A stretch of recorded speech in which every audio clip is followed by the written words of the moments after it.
Sa tanong nyo po, Issue ng Hunyo 1976, page 29, ang sabi ni Eduardo V. Manalo, hindi maliligtas ang nasa labas ng Iglesia ni Cristo. kita mo yan?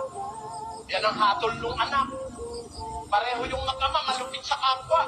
Sa Biblia, sa labas, Diyos ang hahatol. Wala kang pakialam, hatulan mo yung nasa labas.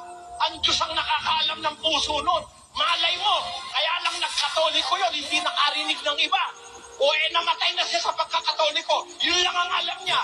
Hahatulan siya ng Diyos. May kapasidad ang Diyos na hatulan siya kung gusto dalhin ng Diyos sa langit. Wala kang pakialam.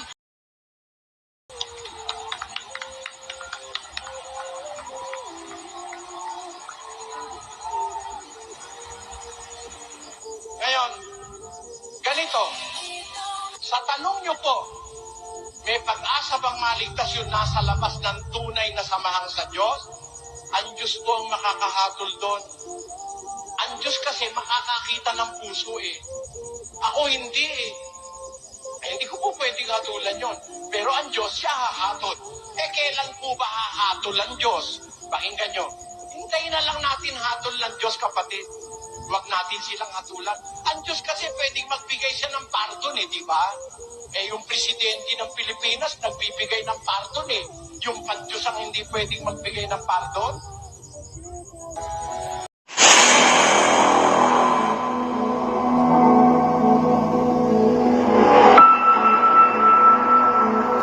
Paano sasawayin? 1.13 ng Tito.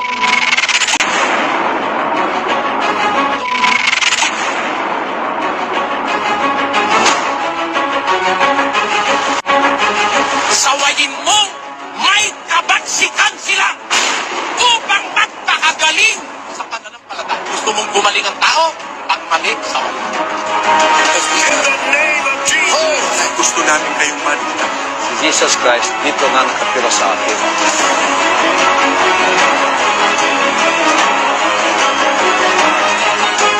Ang pagmamahal sa kapwa, pati yung nasa labas ng iglesia nila, pinakikialam ang hatulan. Sa Biblia, ang sabi ni Pablo, sa labas, Diyos ang humahatol. Pag walang kontra sa mali, lahat ng tao maniniwala sa mali.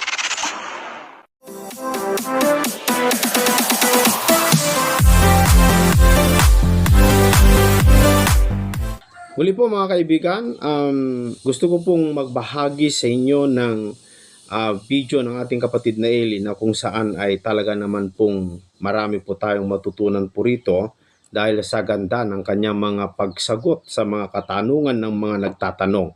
At maaaring meron po tayong mga katanungan dito na hindi natin na itanong ng personal, pero sa pamamagitan ng kanyang mga video na ating isineshare ay masagot po yung ating mga katanungan.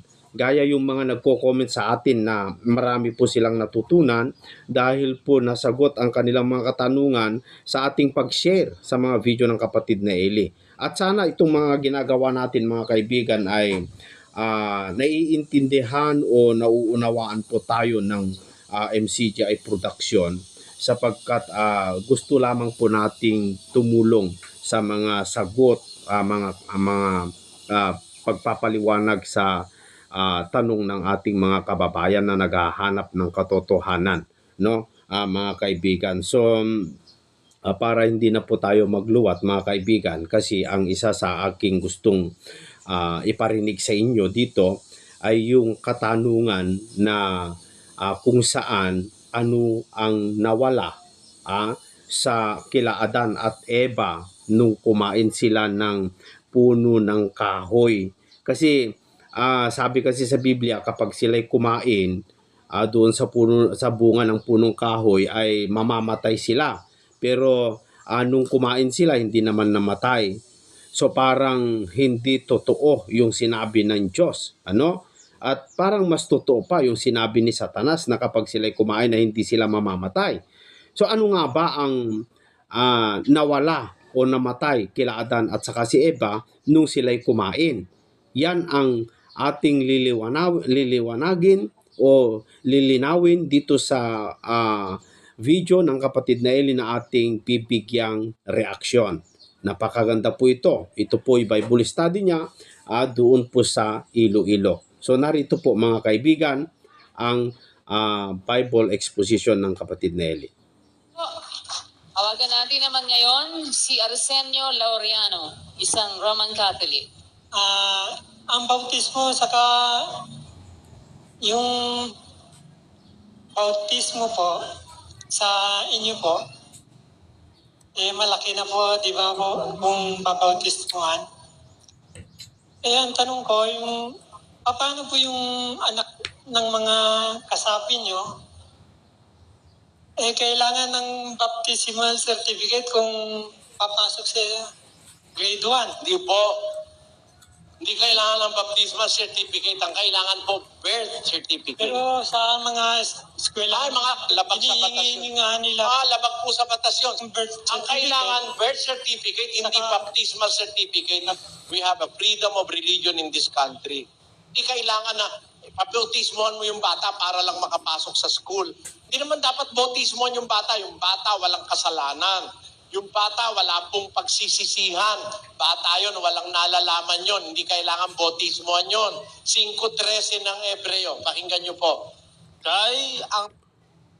Maputol ko lang mga kaibigan, alam nyo may point po yung nagtanong kasi po pinauso na ngayon yung kapag wala kang baptismal certificate na ipapakita sa school, hindi ka a-admitin. May mga school na ganun, totoo po yun mga kaibigan.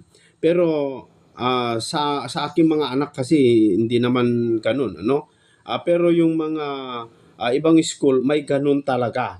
At yan ay dahil pinauso, lalong-lalo yung mga private school kasi sa Katoliko yan eh.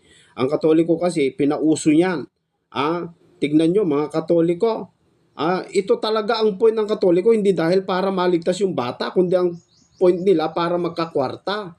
Yan talaga mga kaibigan kasi kapag magpagawa ka ng baptismal certificate sa mga simbahan ay magbabayad ka. Depende sa mga patakaran na babayaran mga kaibigan. Yan kasi ang napakasama sa mga nangyayari ngayon dahil yung ating gobyerno nagpapa-impluwensya sa relihiyon na yan. Naiisip ko tuloy yan yung nakasakay sa hayop no? Ituloy na lang natin. Tagsa-tagsa nga nagakabuhi sa gatas, walay ihibalo sa pulong sang pagkamatarong, kay bata siya. Bata, walay ihibalo sa pulong sa pagkamatarong. Wala siyang alam na katwira ng bata. Bakit mo bobotismuhan? Sabi nung iba, kaya kailangan bautismuhan, may minanang kasalanan. Hindi po totoo yun. Hindi minamana kasalanan. Yes. Tingnan nyo mga kababayan sa Iloilo. Napakasama mo namang magulang. Ang dai-dai mong ipapamana, kasalanan pa pinamana mo sa anak mo. Yun nga eh. Diba? May pera ka, may talino ka, may lupa ka. Ba't hindi yun ang ipamana mo? Kasalanan ang ipapamana mo. Hindi po namamana kasalanan. 19:14 ng Kawikaan. Ang balay, Dagang manggad panoblion gikan sa mga ginikanan. Apang ang mahalungon nga asawa gikan sa Ginoo. kanyo, bahay at mga kayamanan, minamana sa mga magulang. Ang mabait na asawa ay galing sa Panginoon. Kanyo, ang minamana sa magulang, bahay at kayamanan. Ba't mo naman papamana kasalanan mo? Babaero ka, papamana mo ba sa anak mo yung babae mo? Hindi ho minamana ang kasalanan. 18:20 ng Ezekiel. Ang kalag nga nagapakasala, mapatay. Ang anak, hindi makantos sang kalautan sang amay. Kag ang amay, hindi magantos sang kalautan sang anak. Ang pagkamatarong sang matarong, mangin sa iya. Kag ang pagkamalaot sang malauton, mangin sa iya. Di ba maliwanag yan? Ang anak hindi mananagot sa kasalanan ng ama o ang ama man ay magdadanas ng kasamaan ng anak. ang katwiran ng matuwid sa kanya, ang kasamaan ng masama sa kanya. So, hindi po pwede yung anak madamay sa magulang. Hindi kailangan yung batang maliit babautismuhan o bibinyagan, wala namang kasalanan yun eh. Ang binyag po para sa nagsisisi ng kasalanan. 2:38 ng gawa. Basa. Kag si Si Pedro nagsiling sa ila. Hinulsol kamo, kag magpabautiso ang tagsa sa inyo sa ngalan ni Jesucristo sa kapatawaran sang tanan ninyo nga mga sala. Kita nyo? Ang pagbabautismo, pagpapatawad ng tanan ninyong mga sala. Meron ba sala yung bata? Wala. Wala nga alam sa batas yun, paano magkakasala yun. Yun po. Okay na po. Salamat po. Next. O yan, mga taga punto por punto, sana napakinggan nyo yan. Ha? Kung sa bagay, matagal na alam ng mga taga punto-punto na yan, nakatwiran ng kapatid na Eli, pero pinipilipit pa rin na ipipilit na minamana daw ang kasalanan. At yung namana ng mga bata ay yung kasalanan ni Adan at saka si Eva. Hindi namamana ang kasalanan, kayamanan at bahay, yun ang pinapamana, hindi kasalanan, mga kaibigan. Sukat na hatulan mo yung bata, napakalupit naman ng Diyos nyo. Mga taga punto por punto. Itong taga punto por punto, wala naman talaga itong mga kapunto-punto mga kaibigan sa kanilang ipinupunto. Bakit? Kasi hatulan ng Diyos yung bata na inosente sa kasalanan na wala naman alam doon sa kanyang ipinapasala sa kanya.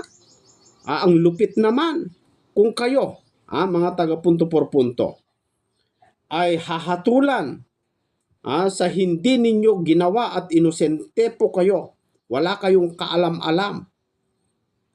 Hindi ka nga nakakasala. Inosente ka. Hahatulan ka. Payag ka ba? Ang lupit nyo naman. Mga kaibigan, mga bayan, itong mga taga punto por punto, wala talagang kapunto-punto. So, hindi po namamana ang kasalanan at hindi po dapat bautismo ng bata kasi ang bautismo para sa mga nagsisisi ayon kay Juan. Ang tanong dyan, mga kababayan, ay bakit si Jesus? Wala naman siyang kasalanan. Bakit siya nagpabautismo? Yan ang tanong, mga kaibigan. O di alamin natin ano ang sagot ng ating kapatid na Eli tungkol po dyan katanungan na yan. Bakit si Kristo, kapatid na Eli, ay nagpabautismo? Wala naman siyang kasalanan. Kung talaga ang bautismo ay para lang sa mga may kasalanan, ba't si Jesus? Ito ang sagot niya. Sunod po natin si Mr. Palpi Taleon, isang Roman Catholic. Una sa lahat, nagpapasalamat ako sa samaan ng dating daan. Dahil nakapunta ako rito ngayon na walang bayad. Mula ako sa Negros, libre lahat. At nandito ako ngayon, nakakuha ng mga aral na wala ding bayad. Ayun ang question ko para madali tayo, no? So, tungkol sa bautismo, dahil nabanggit na natin ang bautismo, hanggang ngayon nagtataka ako sa akin sarili na bakit si Jesucristo nagpabautismo kay Juan Bautista. Dahil ang sabi niyo, na ang bautismo ay para lang sa mga taong may kasalanan, di ba? Si Kristo po. Oo, si Kristo. Kasi po, nagseset siya ng halimbawa. Binibigyan niya lang halimbawa na siya, wala nga siyang kasalanan, nagpabautismo siya. Lalo na tayong makasalanan ng dapat magpabautismo. Pakinggan nyo, sa unang Pedro 2, Kay sa sini, mga gintawag kamo, kay si Kristo man, nagantos tungod sa inyo, nga nagabilin sa inyo sing sulundan. Agud nga pagsundo ninyo ang iya mga tikang. Ayan, nagbigay sa inyo ng halimbawa upang magsisunod kayo sa mga hakbang niya. Yes. Si Kristo po nagseset ng example. Hindi ibig sabihin, kaya siya nagpabautismo, may kasalanan siya. Nagpakita po siya ng halimbawa. Gis 39 ng Marcos. Kag nagsabat sila sa iya, sarang kami. Kag si Jesus nagsiling sa ila, ang tagayan nga akon imnan ninyo. Kag sa bautismo nga ginbautiso sa akon, bautisuhan kamo. Ayan. Sa English, ang sabi ron, and they said unto him, we can. And Jesus said unto them, ye shall indeed drink of the cup that I drink of. And with the baptism that I am baptized, with all shall ye be baptized. So, nagbibigay halimbawa po siya. Nagustuhan ng Diyos na mayon, di ba? Opo, wala po siyang ginagawang pansarili. 12:49 ng Juan. Or, I have not spoken of myself, but the Father which sent me. He gave me a commandment what I should say and what I should speak. Hindi ako nagsasalita na mula sa aking sarili, kundi ang Ama na sa akin ay nagsugo, siyang nagbigay sa akin ng utos kung ano ang nararapat kong sabihin at kung ano ang nararapat kong salitain. So, lahat po ng ginagawa niya, pinagagawa na Hindi pa sa brother. Sige po.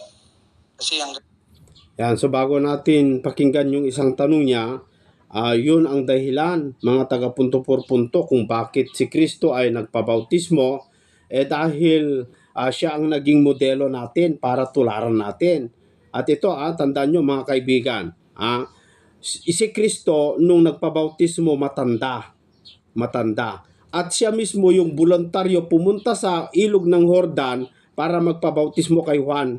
Hindi pinilit at hindi po dinala para magpabautismo. Hindi dinala ng magulang niya, hindi. Kusa siya mismo para gawin yung bagay na yon bilang isang modelo o tularan, mga kaibigan. Yung bata, hindi naman po willing yung bata Hindi naman po siya mismo yung nagpabautismo Yan ay gawa ng mga magulang. Desisyon ng mga magulang na tinakot ng mga pare, dahil yung bata kapag hindi mabautismohan mapunta sa limbo, mga kaibigan. Mali po yon. Kasi kung ikumpara nyo si Kristo dun sa mga bata na wala namang kasalanan, si Kristo mga kaibigan, kung bakit siya binautismohan, kusa siya dahil gagawa siya ng siya kasi yung ating modelo, mga kaibigan. ngayon may alinlangan pa rin ako sa akin isip. Tungkol dito sa mga hayop, di ba ginawa ng Diyos yung lahat na hayop, di ba? Yes. Ibig sabihin, mayroon din pagmamahal ang Diyos sa hayop, di ba? Ba't yung mga buhaya, mga pating sa dagat, kumakain ng tao? Minsan, mga banal pa yung kinakain nila. Yung mga buhaya, mga pating sa dagat, Kumakain ng tao. pumapatay ng tao. Saan bang punta ng kaluluwa ba yan sila o wala?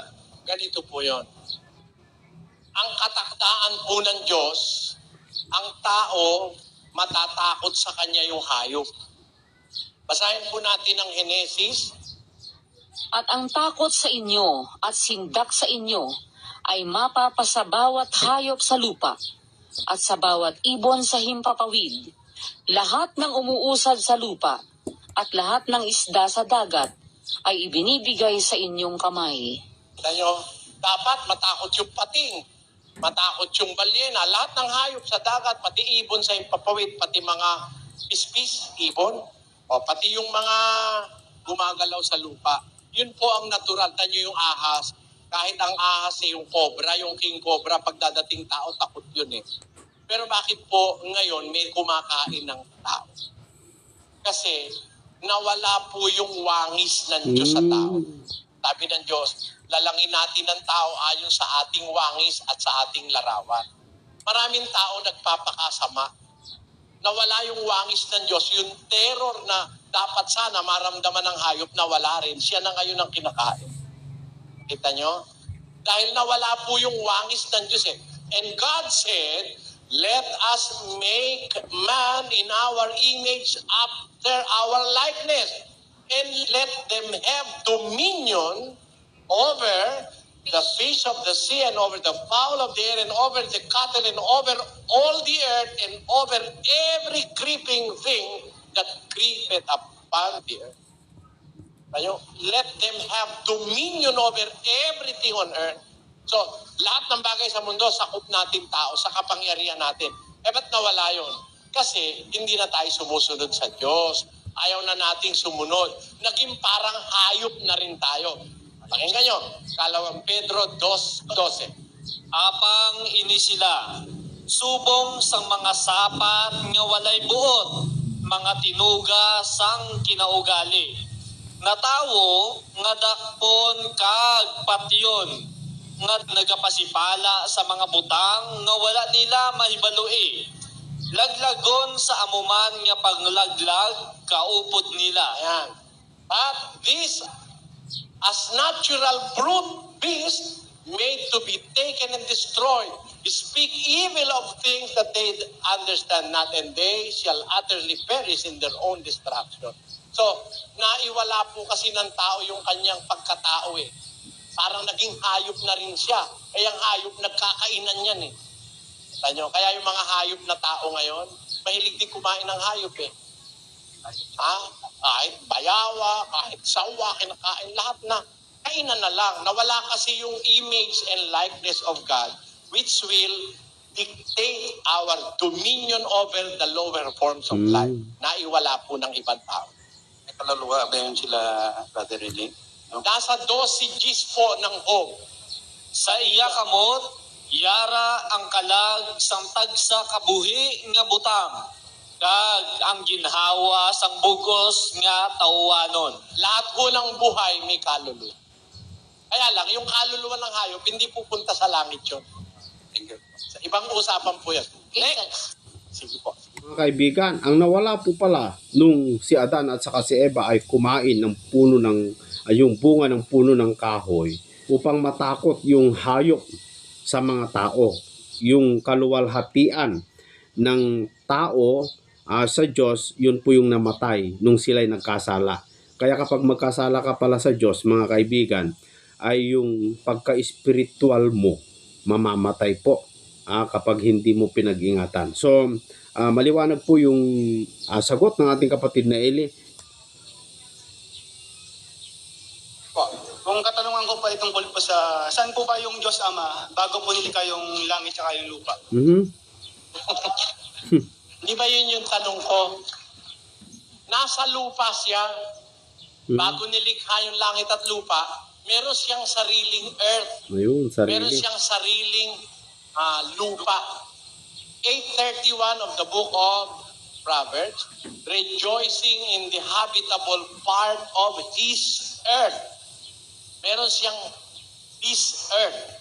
Sa Bisaya, pagkakasabi ron, Nga nagakasadya sa iya duta nga sarang mapuy-an. ayan, sa kanyang duta nga sarang mapuy-an.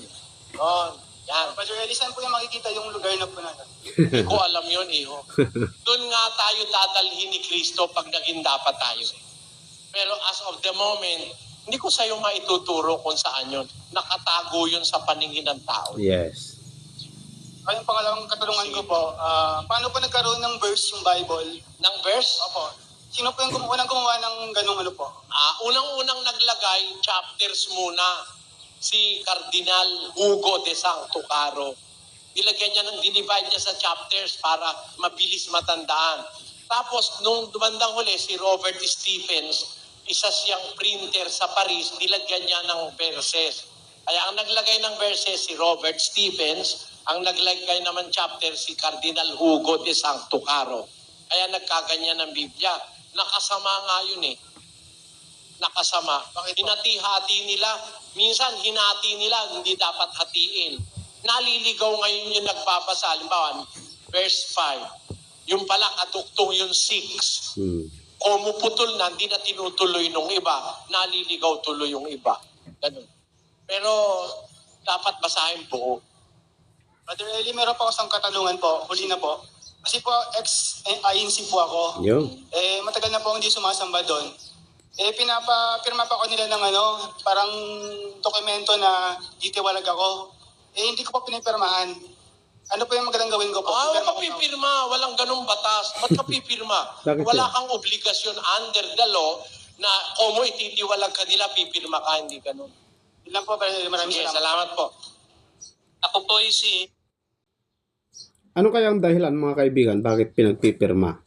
Mga miyembro ng INC na nakaantabay dito sa ating programa, pakisagot na mga kaibigan, ano po ang dahilan? Bakit po ninyo pinagpipirma ang miyembro po ninyo kapag siya'y umaalis? Bakit? Mga kaibigan, sana ay may concern na sumagot dyan po sa tanong na yan. Napakaganda po ito mga kaibigan. Matutuwa po kayo dito. Manny Benedicto. Manny Benedicto. Isang born again, but not Christian. Pero kapi, Okay, itong tanong, Katoliko yata Brother to. Eli, I was very happy to hear from you that you are after for the truth. And I do believe that we are for one, a truth seeker. Okay, ganito yung unang pahayag ko. Sabi ng Isaiah, chapter 52:6, "My people shall know my name, and that day they will know that I am He that speak to them." Okay. Ganito ngayon, ang tanong ay sa John chapter 19, verse 19 to 20. Gusto ko sana malaman kung sino ba talaga ang pangalan ng ating sinampalataya na naging Redeemer natin. Can we put it on the 1919. 19 up to 20? And Pilate wrote a title and put it on the cross, and the writing was, Jesus of Nazareth, the King of the Jews. This title then read many of the Jews, for the place where Jesus was crucified was nigh to the city, and it was written in Hebrew and Greek and Latin. Bakit ngayon ang tanong ganito? Bakit naging Amerikano ngayon ang pangalan niya? Samantala ang Acts 4:12, very precise na sinasabi na walang pangalan na dapat nating maka-save sa atin kung hindi yun lang ang pangalan na binigay ng angel mula sa langit, binigay doon sa kanya kay Mama Mary at saka kay Papa Joseph. Bakit ngayon naging Amerikano samantala siya ay talagang Hebrews, and his name was given from above and not only perceived by the minds of men. Alam nyo, ang sagot ko, dun sa very same verse that you have used, basahin uli natin ang 19:19 of the book of God. And Pilate wrote a title and put it on the cross. And the writing was, Jesus of Nazareth, the King of the Jews. This title then read many of the Jews, for the place where Jesus was crucified was nigh to the city. And it was written in Hebrew, in Greek, and Latin. Yan. Sa Latin, ang Jesus po hindi Jesus. Sa Latin, Jesus. Yesu. Sa Greek, Yesu. Sa Hebrew, Yahshua. Yan po. Isinulat, tatlo nilagay ni Pilato. Hindi niya naman pwedeng isinulat niya sa Greek. Hebrew pa rin ang susulat niya. Isinulat nga sa Greek At isinulat sa Latin, Hebrew pa rin susulat. Hindi po. Meron pong transliteration even in names. When it comes to the Bible, pati names na itatranslate. Pakinggan nyo ang Apokalipsis. Sila'y may pinakahari na anghel ng kalaliman. Ang kaniyang pangalan sa wikang Ebreo ay Abaddon, at sa Griego ay may pangalan siyang Apollyon. And they had a king over them, which is the angel of the bottomless pit, whose name in Hebrew tongue is Abaddon, but in Greek tongue, at his name Apollyon. Now, pumapayag ba ang Diyos na yung name maiba? Pumapayag. Sa Hebrew, Abaddon. Sa Greek, Apollyon, si Kristo. Sa Hebrew, Yahshua Messiah. Sa Hebrew po yon. Pero nung isulat po ni Saint Paul ang kanyang epistles, isinulat ito sa Greek. He did not use the word Messiah or Yahshua. He used the words Jesus or Jesus Christos. Sa Greek po kasi, yung Yahshua, ang katumbas nun, Jesus. Yesu. Yun namang Messiah, ang katumbas po, Kristo o Christos. Kaya po, kung gigrego mo, gigreek mo, Jesus Christos or Yesu Kristo. Pag in Spanish mo, Yesu Kristo. Pag tinagalog mo, kung tayo naging alipin ng Kastila, nahawa na tayo dun sa Silya. Oh. Ito, sa talagang Tagalog, tawag dito sa lumpuit eh. Sa lumpuit. Ewan ko sa inyo, sa Iloilo, kung tawag dito, Silya to eh. Silya po ito eh. Kastila yung Silya eh. Pero ginagamit natin, legal yun. Ganon din po, kapatid, ganito kasi. Alam ko po ang punto nyo. Ang tao po nung una, iisa lang ang salita. 11:1 ng Henesis. At ang buong lupa ay iisa ang wika at iisa ang salita. Wala po tayong problema nung umpisa. Iisa lang naman ang wika natin eh. Nung umpisa. Yes. Pero, sabi ng Diyos sa kanila, umalat kayo sa lupa. Kasi ayaw ng Diyos nung, taga-rumblong ka, taga-aklan ka, lahat tayo dito titira sa Iloilo, mapupuno ang Iloilo, masisira ang balance of nature, pati ecology masisira. Ayaw nilang maghiwa-hiwalay, nagtayo sila lang mataas na tore. Ang tawag puro yung tore ni Babel. Ayaw nilang maghiwa-hiwalay. Para kapag nakita natin yung taluktok ng tore, kahit napalayo tayo, makakabalik tayo. So meaning, they are defiant of God's commandment na kumalat sila. Gusto ng Diyos, kalatan nyo lupa, kalatan nyo. Gusto nila nakaipon. Alam ng Diyos, mas mapapasama ang tao pag nakaipon tayo. Halimbawa, nagkapiste, magkakaipon tayo, lahat tayo mapipiste. Patay tayo lahat. Kagaya nung Essene community. Yung Essene community na nagsusulat ng Biblia, nung magkaroon po ng isang malaking catastrophe sa shores of the Dead Sea, namatay lahat sila. Kasi sama-sama sila eh. Parang ganito, ang lahat ng itlog ng manok mo, pinagsama-sama mo sa isang basket, pag nahulog yun, basag lahat ang itlog mo. Diba? Kaya ang gusto ng Diyos sa tao, maghiwa-hiwalay kanya-kanyang lugar. 17 ng gawa. Basa. At ginawa niya sa isa ang bawat bansa ng mga tao upang magsipanahan sa balat ng buong lupa na itinakda ang kanilang talagang ayos ng kapanahunan at hangganan ng kanilang tahanan. So binigyan tayo ng kanya-kanyang tahanan. Ang Iloilo for the Ilonggos. Ang Samar for the Samareños. Tamo, miski nga salita, magkaiba eh. Nahihilo lang ako rito eh. Pag nasa Bacolod, iba sinasabi. Pag dito, kaya sabi ko, matagal akong matututo ng wika nyo. Iba-iba eh. Ano pa ibig ko sabihin? Nung umpisa, isa lang ang wika ng tao sa buong mundo. Kaya lang, para maghiwa-hiwalay sila, binigyan sila ng Diyos ng iba-ibang wika. Ang Diyos mismo nagbigay ng iba-ibang wika. Tutol tayo? Hindi. Kaya, kung Bisaya ka, talk to God by your tongue. Yes. Ginoo. Doon naman sa amin sa Ilocos, Apo Diyos. Sa Kapampangan naman, Ginoo. Oh. Sabi naman ng German, God. Sabi niya. Sabi naman ng Latin, Dio. Sa Kastila naman, Diyos. O sabi naman sa Tagalog, Bathala. Pare-pareho yun eh. Yes. Pagkakaibang wika, ngayon pipilit mo, nasa Bisaya ka, Ebreo pa rin. Mali naman yun. Kaya nga, pinisaya na tayo, binigyan na tayo ng sariling wika. Kaya sa Tagalog, ama namin. Sa Cebuano, amahan namo. Sa Iloilo, amay namo. O, tamo, magkakaiba rin. Sa isa, amahan. Sa isa, amay. Sa isa, ama. O pareho rin yun eh. May kanya-kanya na nga tayong wika. Ano po ibig ko sabihin? Hindi masamang tawagin natin ang Diyos sa wika nating sarili kasi siya ang may bigay ng ating sariling wika. Yun.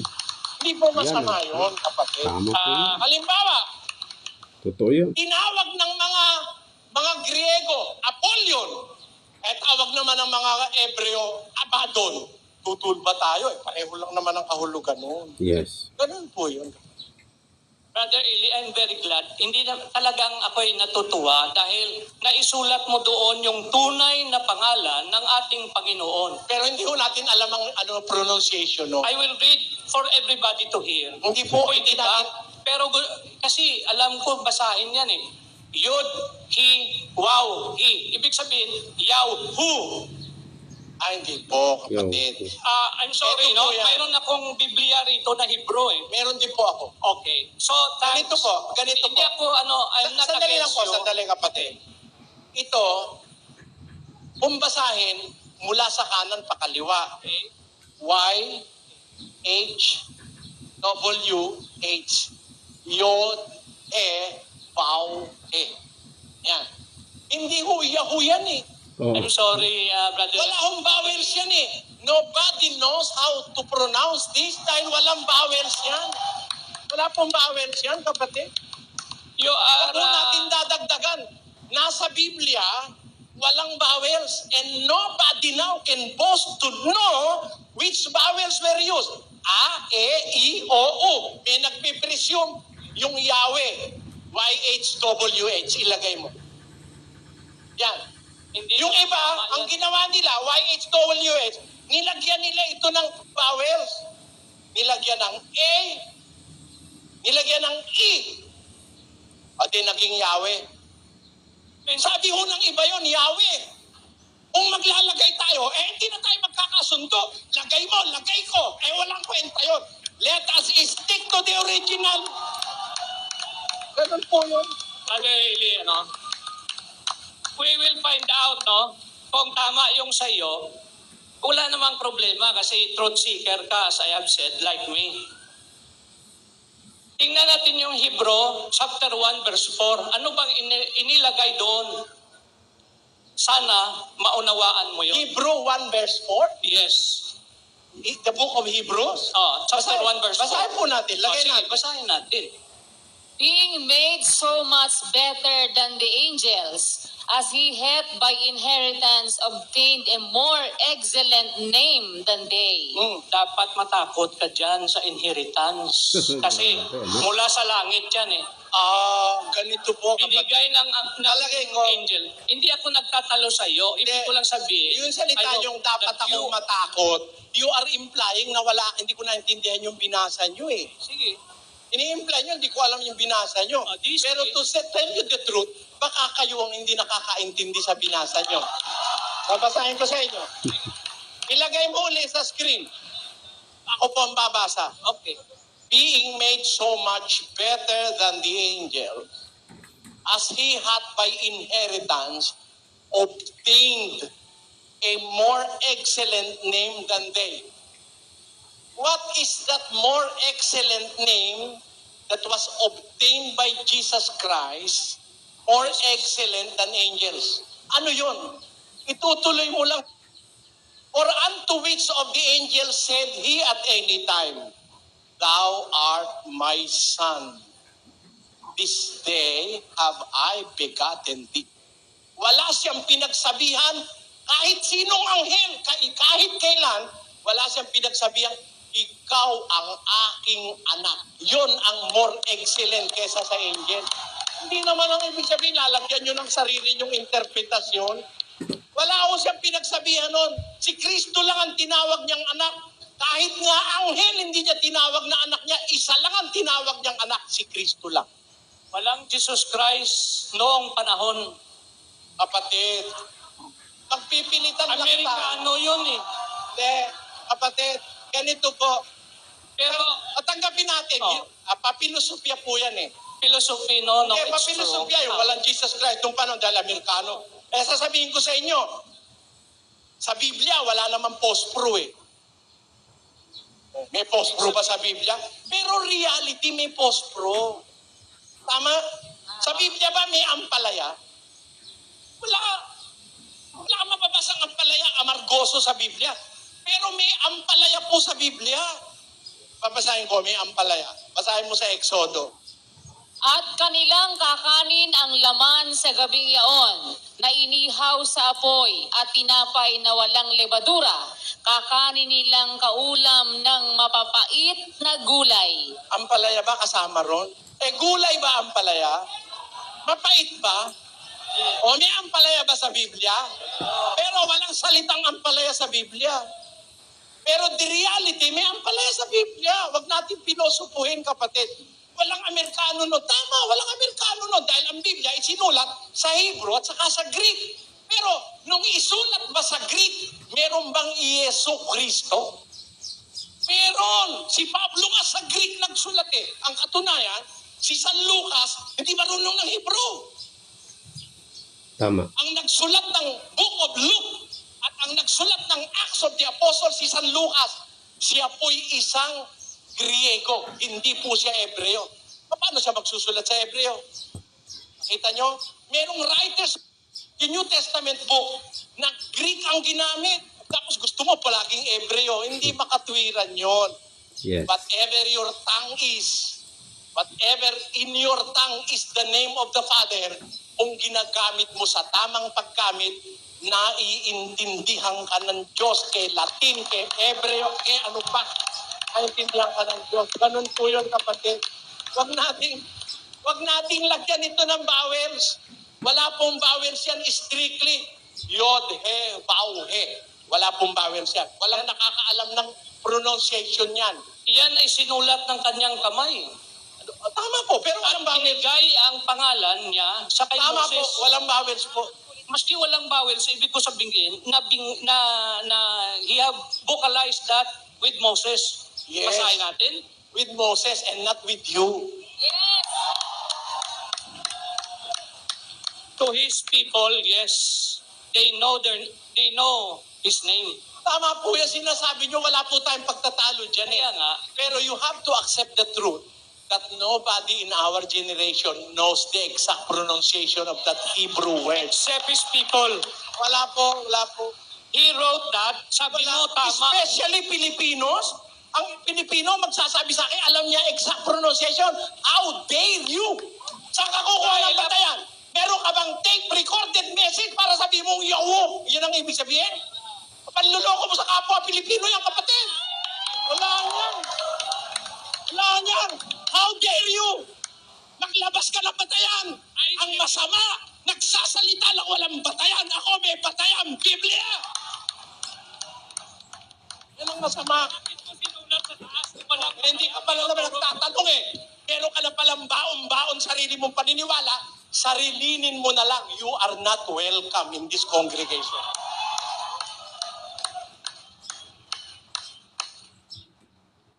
Sarilinin mo na lang, kapatid. Masyado ka palang pantas sa sarili mo eh. Paglabas ka ng batayan, meron ka bang tape recorded na conversation ni Moses at saka ng Diyos? Wala nga eh. Para ipilit mo sa kongregasyon namin yon, hindi kami papayag. We respect the Bible. We are trying to learn the Bible, not hearsays from people who are unscrupulous. I am sorry.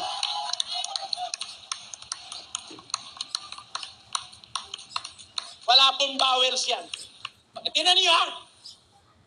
Ang Jehovah's Witnesses, naniniwala ang pangalan daw ng Diyos, Jehovah. Alam niyo, sabi ng Jehovah's Witnesses, lagay mo sa screen, reasoning from the scriptures. Hence, some moderns have framed the name of Jehovah, unknown to all the ancients, whether Jews or Christians. For the true pronunciation of the name, which is in the Hebrew text, by long disuse, is now quite lost. Kita nyo? The pronunciation was lost. For long disuse, the pronunciation was lost. Nobody now knows the exact pronunciation. It can be Yahweh, sabi nila. It can be Yewa. It can be Yowo. Masama naman pagka sa Iloilo ko sinabi. It can be Masama naman yun.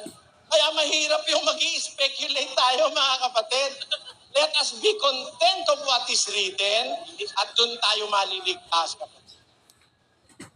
Naintindihan niyo po punto ko, mga kapatid? Yes. Ayoko pong mag-speculate. Ayoko. So ayoko rin na makapasok sa congregation namin ang espekulasyon ng kahit na sino. Yung mga most trusted students and researchers of the scriptures admit that the pronunciation was lost. Hindi ginagamit eh. Walang vowels eh. Nung una, kung basahin ng mga Hebrews yun, sino-supply nila yung right vowels. Ngayon, sino magsusupply? Kagaya nun, sabi nung iba, yung nagsalin, kayo ba kapatid naniniwala kayo? Pakilagay mo nga yung 110 sa English, sa Good News Bible. Yung Biblia pinagtulungang i-translate ng Katoliko at ng Protestante. Pakinggan niyo po. The Lord said to my Lord, sit here at my right side until I put your enemies under your feet. Tanyo, sinasabi dito ni David, the Lord said to my Lord. Dalawang Lord. Tawag niya Lord. Diba sabi mo kay David, ba't hindi mo tinawag na Yahweh o Yahoo? Gusto niya Lord, ano pakialam mo? Yun ang nakasulat eh. Oh. Sabi naman nung iba, Yahweh naman daw. Lagay mo, yung may Yahweh. Sinabi ni Yahweh, sa hari ko at Panginoon, maupo ka sa kanan ko. Nung i-translate po ng Katoliko at Protestante ang Biblia, pinalitan nila yung Lord ng Yahweh. Bakit Yahweh? Kung babasahin mo naman, yung translation ng Jehovah's Witnesses, ang inilagay naman, Jehovah. Tanungin ko kayo, sino mas learned? Sino mas matalino? Yung bisita natin o lahat ng paring Katoliko, lahat ng Protestante, lahat ng Jehovah's Witnesses, pagsamasamahin mo, bukod tangi, hindi nila alam lahat. Alam nitong ating bisita. Yes. Amo naman, di naman ako nang hahamak ng kapwa. Kailangan ko lang naman pruweba eh. Kailangan pruweba, dapat may batayan. When you sing, you begin with Do, Re, Mi. When you read, you begin with A, B, C. When you sing, you begin with Do, Re, Mi. Do, Re, Mi. The first three notes just happen to be Do, Re, Mi, Do, Re, Mi, Do, Re, Mi, Fa, Sol, La, Si. Do, a, D, A, A, a drop of gold and song. Me, a name I call myself. A little way to roll. Pag meron tono, nakakaintindihan tayo eh. Ilagay natin sa tono. Ang tono ang kasulatan. Pag wala sa Biblia, wala sa tono. Naintindihan niyo mga kapatid? Pag wala sa Biblia, wala sa tono. Huwag tayong magyabang. Huwag tayong magyabang. Alam mo, pronunciation nito, kayabangan lang yun, di totoo. Di totoo. There is no way of knowing now the exact pronunciation of that Hebrew word. What we can say now, ito. Alam niyo, tuturuan ko kayo ng sikreto ng Biblia, mga kapatid. Sabi Jehovah's Witnesses, Jehovah raw pangalan ng Diyos. Sabi naman daw niya, Yohu. Sabi naman nung iba, Yohu. Sabi naman nung iba, Zeus. Sabi, kahit sino pa magsabi, kanya-kanya silang sabi. Tanong, ikaw ba anak ng Diyos? Kung tinatanggap mong anak ka ng Diyos, naglilingkod ka sa Diyos, tatawag ka sa Diyos, ano tatawag mo sa Kanya, Jehovah? Anak ka, tawag mo sa Kanya, Ama namin, nasa langit ka, Our Father. which art in heaven, hallowed be thy name. Thy kingdom come,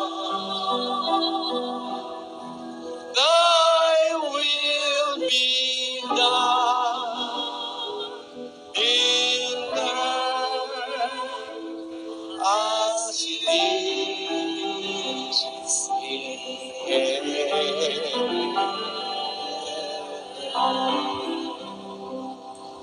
Alam nyo to Give us this day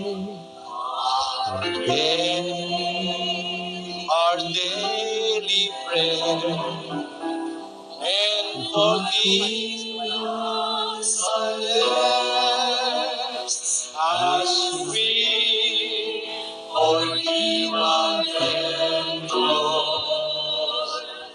and lead us not into temptation, but deliver us from evil.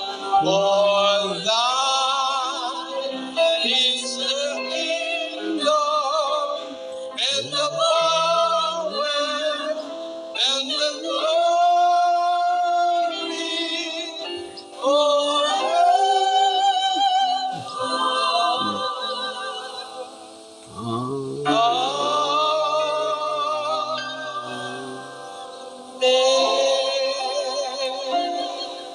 Ano tawag mo? Our Father, sabi ng Jehovah's Witnesses, hindi ka. Ang father mo may pangalan. Diba, pangalan ng father mo, Pedro. O sige, tanggapin ko. Pangalan ng tatay ko, Pedro. Pero pag tatawagin ko ba tatay ko, tatawagin ko siya, Pedro. Ganun ba? Lapastangan kang anak pag tinawag mo tatay mo na Pedro. Kahit na 10 pa ang pangalan ng tatay mo, wala kang tatawagin sa gitna ng kagipitan, kundi, Tatay! Tatay! Sagluluhan mo ko. Amen?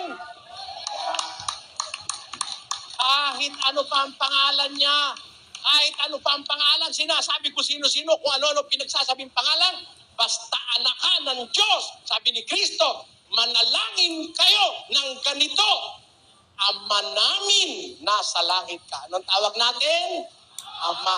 Ama na yun, naiintindihan ka na niya. Kay Grego, kay Latin, kay Bisaya, kay Hiligaynon, kay Cebuano, kay Antiqueño, kay ikaw galing sa Boracay, kahit ano pa. Tama po. Basta siya ang ama natin, Yes. nasa langit siya. Naintindihan na yun. Yes. May problema po ba tayo doon, mga kapatid? Wala. Tama na yan. Kaya banga na lang dagdagan pa natin yung nasa Biblia. Pasensya na kayo. Sabi ko na sa inyo, ang totoo, totoo talaga. Ano man ang mangyari, ang totoo yung nasa Biblia. Doon po, saludo ako. Pero sa konklusyon, haka-haka, walang mababasa, pagpatawad nyo sa akin. Excuse me, pardon me, I beg your pardon. I'm sorry.